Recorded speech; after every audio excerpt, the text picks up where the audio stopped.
My name is Kay Callender, and I serve on the Education Committee for the Redlands Community Foundation. In partnership with the Redlands Chamber of Commerce, we are pleased to present this series of webinars to the community. Now, feel free to share it with your friends and family if it would be helpful to them as well. We call this series Job Search Strategies for the Digital Professional, even if you aren't one yet. This is a challenging time for those looking for a job or supporting those that are looking for a job. COVID-19 has erased many jobs from our community and the nation. And as we slowly eradicate COVID, hopefully more and more of these positions will become available again. So whether you're unemployed and looking now for a job, or a student graduating from college, or someone who will be looking for a job in a few months from now, we hope that these workshops will be beneficial to you. We are also committed to addressing local workforce development efforts, increasing and keeping qualified workers in our area. So, from the Redlands Community Foundation and the Redlands Chamber of Commerce, we look forward to sharing this time with you. Thank you. And so now, let me introduce the speaker for our very first webinar. Evan Cassimy is a career expert and professional human resource recruiter currently at the San Manuel Casino in Highland, California. For almost a decade, Evan has been in recruitment for various industries such as supply chain, logistics, transportation, automotive industry, security, healthcare, hospitality, education, gaming, and entertainment. He holds a double bachelor's degree in behavioral neuroscience with an emphasis in psychology and another in Spanish. He's also earned a master's at the University of Redlands and is currently working on his PhD in human resources. He speaks 3 languages, plays 4 musical instruments, and when he has a little free time, he's enjoying riding his motorcycle and playing his guitar. He's the owner and CEO of InterviewPros and Interview Prep and Resume Writing Company. And you can find out more about that at theartofinterviewing.com. So at this time, let's welcome Evan. All right. Well, thank you for that introduction of Evan. He's clearly a Renaissance man and does not need any more bio here. So we're just going to dive right into it. And I think we're going to start by talking about recruitment and what it's like to be a job seeker today. So tell us, how do you look for a job, especially as the pandemic begins to ease up? And my thought process is that you're looking for a job, you're going to need a resume, and ideally, you're going to want to prep for an interview, being idealistic, and pragmatic. So tell us how to do that. Exactly. You hit the nail right on the head. You definitely need a resume, obviously, when you're looking for a job. But as a job seeker, there's traditional ways and non-traditional ways that you can look for a job. And some of the traditional ways are how job seekers get stuck and sometimes burnt out looking for a job, searching through job boards, going to company websites, and just filling out applications and resumes. And it can become a little overwhelming. So what I like to do with job seekers is expose them to a little non-traditional ways that they can look for a job. Sometimes it does take a little bit more effort, a little bit more creativity, but you see a lot more reward when it comes to looking for a job in the non-traditional sense. One of the ways that you can look for a job non-traditionally is utilizing LinkedIn. It's a very powerful tool, that it's helped a lot of job seekers. And one thing that you can do is become a subject matter expert on LinkedIn. And things that you can do to become a subject matter expert, publishing articles, writing posts, building a network, things like that are going to help you look for a job in a non-traditional sense. The more you build your LinkedIn and the bigger network you have, the more people see that you're actively, contributing to your industry and your field, the more they'll think of you as a subject matter expert. So when it comes time to go to an interview, when the recruiter or hiring manager does some research on you, they'll say, wow, this guy really knows what he's talking about. So I like to kind of highlight that as one of the non-traditional ways to look for a job. Okay, great. And that dovetails beautifully into what one of our previous speakers, Kelly Dries, was talking about in terms of leveraging LinkedIn. So I really like the synergy among all of you, which really demonstrates that it is important and it all ties together. One interesting fact about LinkedIn is that they were recently acquired by Microsoft, as a lot of people know now. So Microsoft is getting kind of judged, or the CEO is getting judged on how that platform is being built and how it expands. So there's a big push right now for LinkedIn to grow. So tapping into that resource right now, early in the game, not necessarily early, but early in your career or right now is definitely advantageous. I think it'll definitely help in job seeking. Okay, good to know. So what are some of the things that hiring managers and recruiters are looking for during an interview? And you're the perfect person to ask of this since you are that person. Yeah, so mainly the main thing is culture fit. You know, hiring managers and recruiters want to feel like you already work there. They want to feel like you seem like you're part of the culture, whether it be dress attire or how you speak, how you look. So really understanding what a good culture fit is and what they're looking for is crucial in when it comes to looking for a job. So what I tell some of our candidates and some of my clients to do is maybe do some recon work and go to that organization or go to that company and just kind of observe what the employees and what the work staff looks like. So when you go to the interview, you can kind of dress accordingly. So subconsciously, the hiring manager or recruiter feels like you already belong there. You know, you definitely want to make sure that you're groomed, you're clean cut, you know, you're wearing the right clothes, the right colors, the right fit, just covering all your bases and crossing all your T's and dotting all your I's just to make sure that you are a good fit visually, because that's the first hurdle that you have to get over as a candidate. Recruiters and hiring managers see you first, and then they hear you speak. So making sure that you're dressed appropriately and that you sound like you already belong and work there. So that answers a question I was going to ask later, which is how should you dress for an interview? But that's good to hear because it almost, to some degree, it might seem counterintuitive. Because let's say, I'll give an example of years ago when I had first graduated from college. There was a company in San Diego called Viasat. I dressed up in a suit, go in for this interview. Nobody is in a suit, not the vice president, no one. It's just not the company culture. And so, Right. like you're saying, I already don't fit in. I already seem a little too stiff for the culture. Yeah. But it does seem counterintuitive to dress Right. in chinos and a polo to walk in and interview. But you're saying that's okay if that is the company culture and Totally model. okay if that's the company norm, you know, if that's the industry norm, especially. You don't want to come overdressed, you know, people get insecure, maybe thinking you're trying to steal their job or you're a little pretentious. But understanding what the company culture looks, dresses, and sounds like will help you a lot. It'd be very advantageous when it comes time to interview for yourself. Okay. Well, that's good to know because again, I think it feels counterintuitive, but I think as long as somebody's done their research and they understand that that is that company's culture, they should feel confident in doing so. So Since that's we're talking about dress attire right now, one thing that's really important as well is kind of like on a psychological, subliminal level, wearing colors that represent the organization is very, very good as well. Let's say you're working for a company. You know, I was working for Honda in the automotive industry, and their colors are blue. And the sales guys and a lot of the staff, they wear blue polos. So wearing colors that kind of identify with the company, as long as they're not too loud and distracting, I think will kind of help subconsciously feel like you already work there. You know, it kind of puts you, it kind of sets you, it puts you in a place where it looks like you work there already. I'm trying to say. got it. No, that makes sense. You know, I Yeah. know a lot of people, you know, at the U of R, for example, you know, they might wear a maroon tie or something like that. Correct. Yeah, it's just those little things, and obviously, you know, if the company's logos are bright yellow and pink colors, you probably don't want to wear that to an interview. You want to appear as neutral as you can. A lot of grays, blacks, whites, blues, navy blue, things like that are pretty standard, you know, for interviewing. So those are the colors that you really want to gravitate towards when you're interviewing. But little accents, you know, colors that match the company can't hurt. So Got it. Okay. So this is always, you know, a kicker of a question, I think. How do you answer the question, tell me a little about yourself?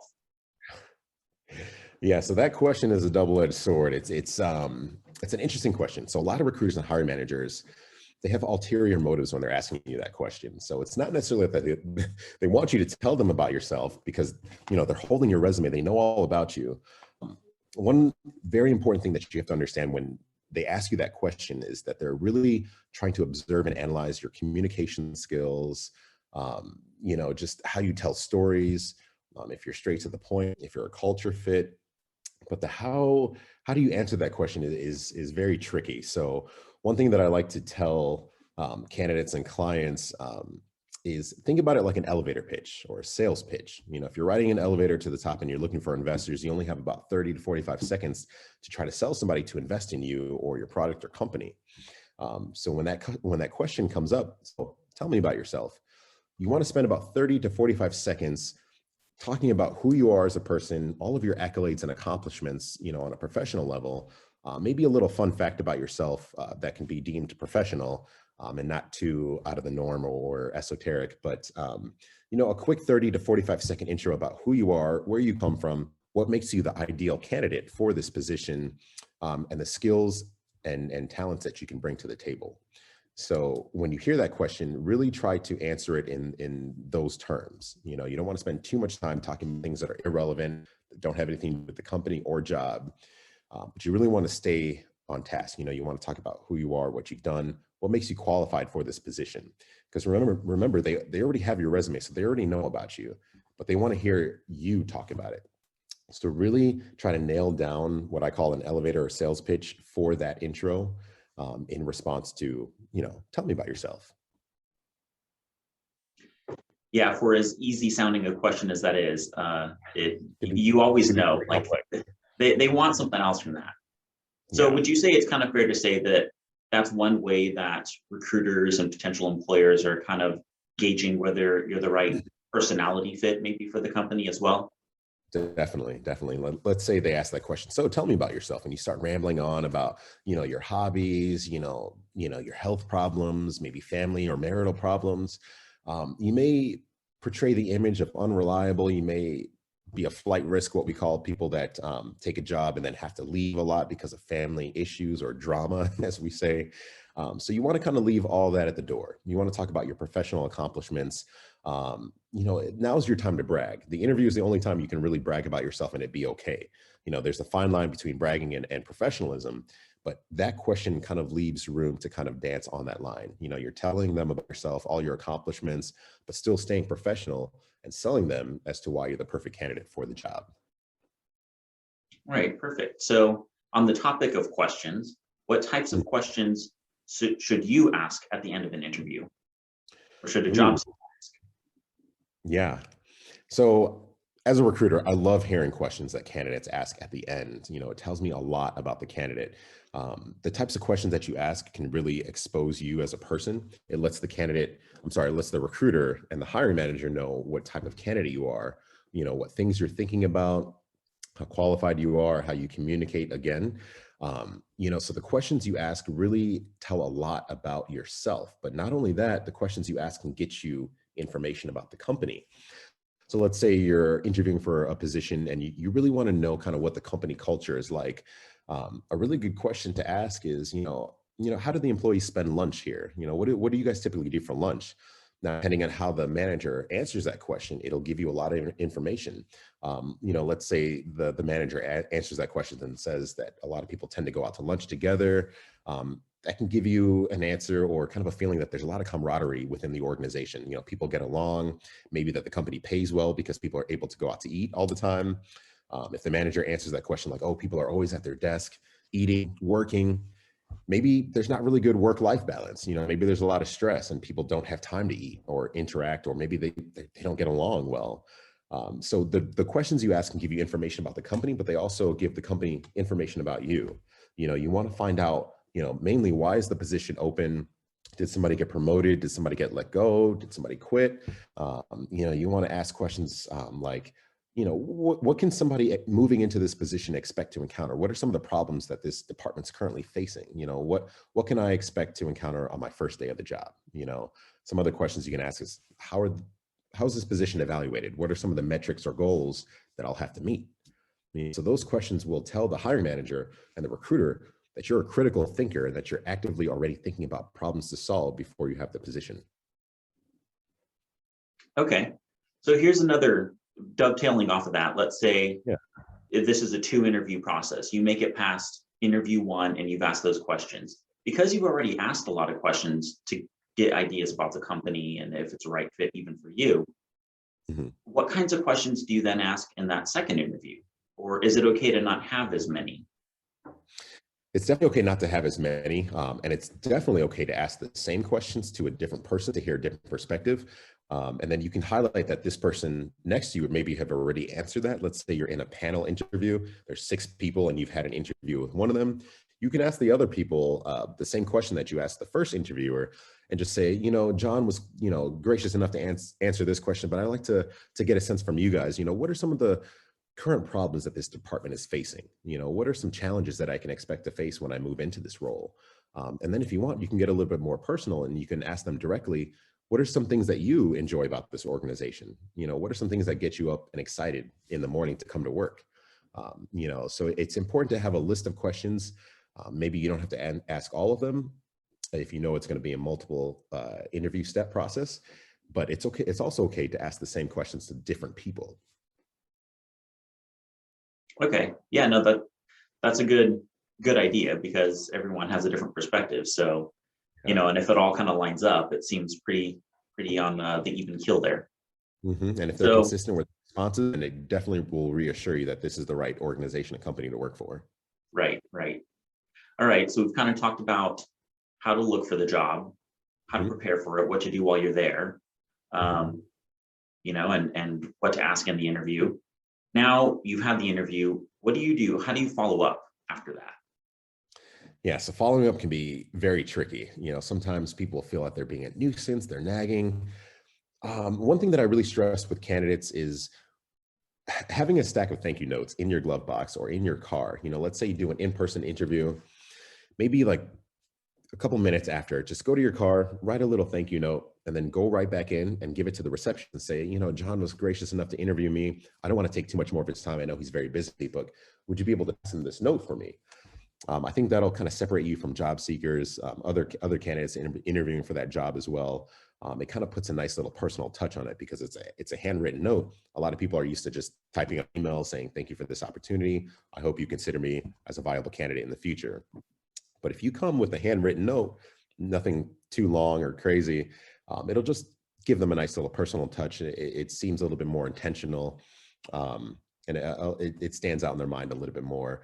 Another way that you can follow up is via email, like we spoke, immediately after the interview. You typically want to wait no more than 24 to 48 hours before sending a thank you email, just reiterating why you're a fit for the role, and that you're very appreciative of their time and consideration for this position.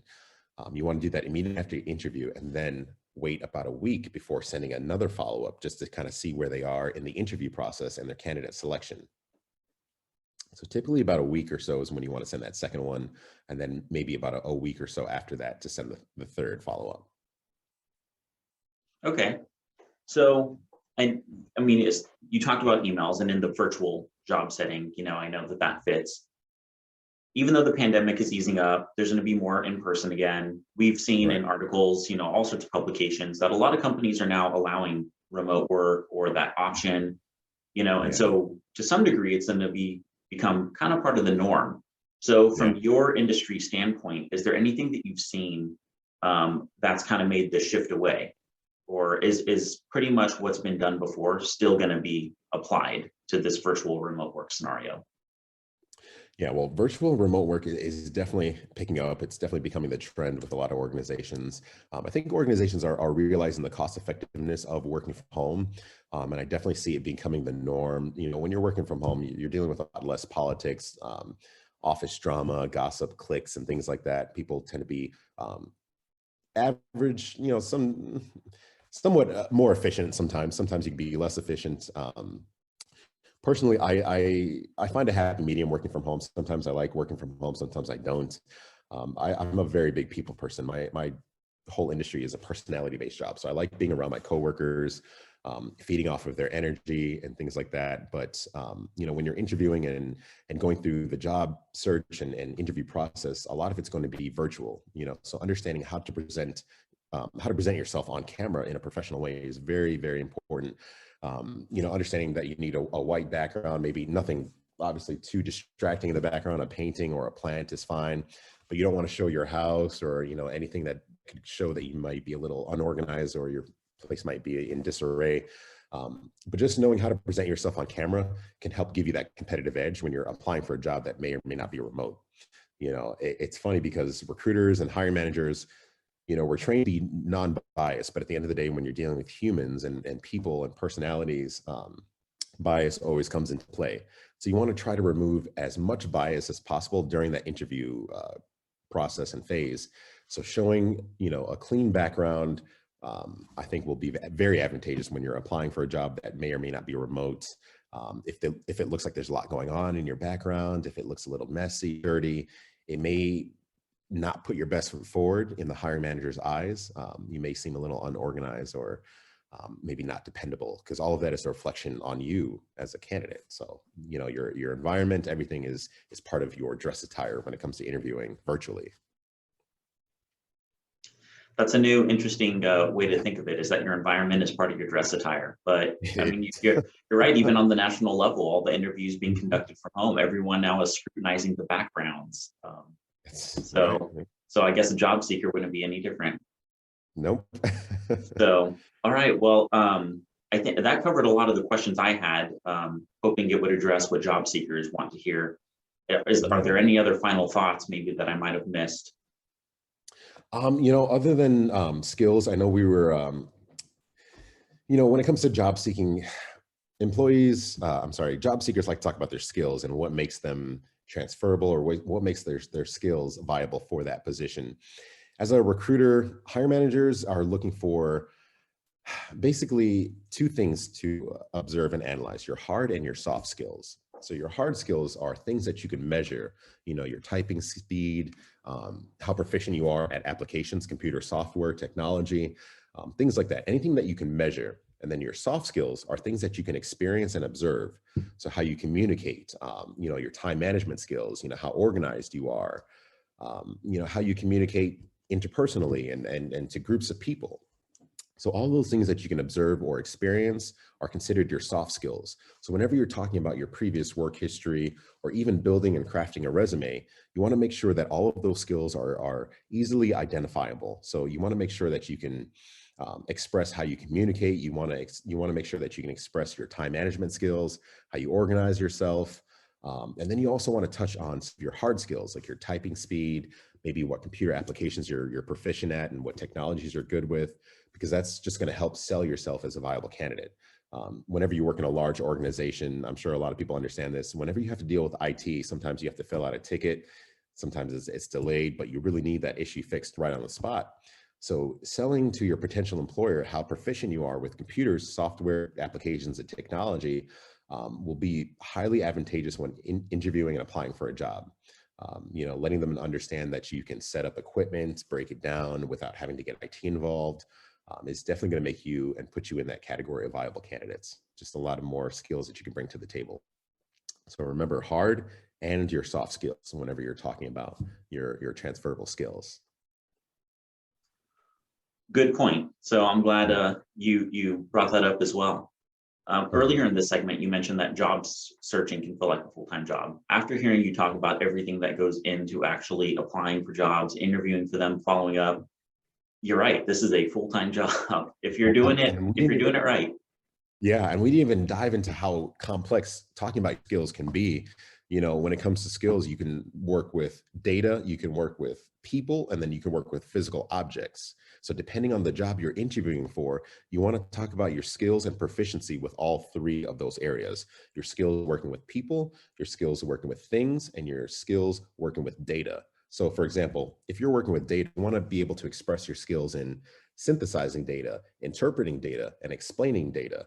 And then when you're talking about your skills working with people, you want to be able to talk about, managing people, mentoring people, delegating, or are you just proficient in taking orders and communicating with people?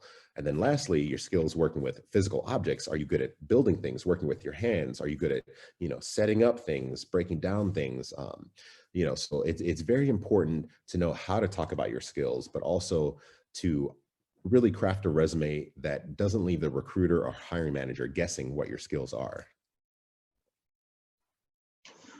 Good points again. There are books written about this subject, recruiting, how to apply for job, HR. So I know we can go on for hours, especially given your experience and expertise, but we're trying to provide snippets, very helpful, quick takeaway tools. So I appreciate your time today. And I think that we've probably covered the majority of what job seekers need to hear. Yeah, we definitely did. Skills, working with people, data, things, you want to be able to talk about your hard and your soft skills, how to look for a job, how to craft a resume. That's also very important. How to dress when you're going into an interview, how to follow up. All of those things are very important. You can't just go into an interview thinking that you're just going to have a conversation about what you've done. You have to be very intentional when it comes to looking for a job. Yes, absolutely. I recall the days. And so good luck to those that are out there job searching. But again, that's why we're putting this series on with these local experts, and chamber members.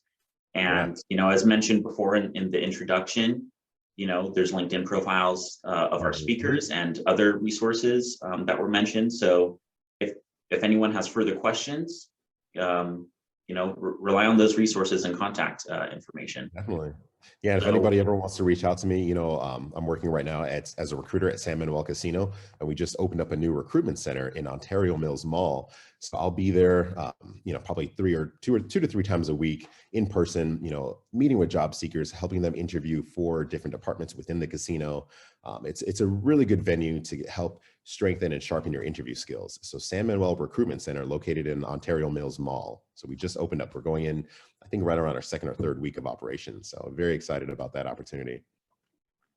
all right. Well, thank you for that as well. Good to know where the jobs are.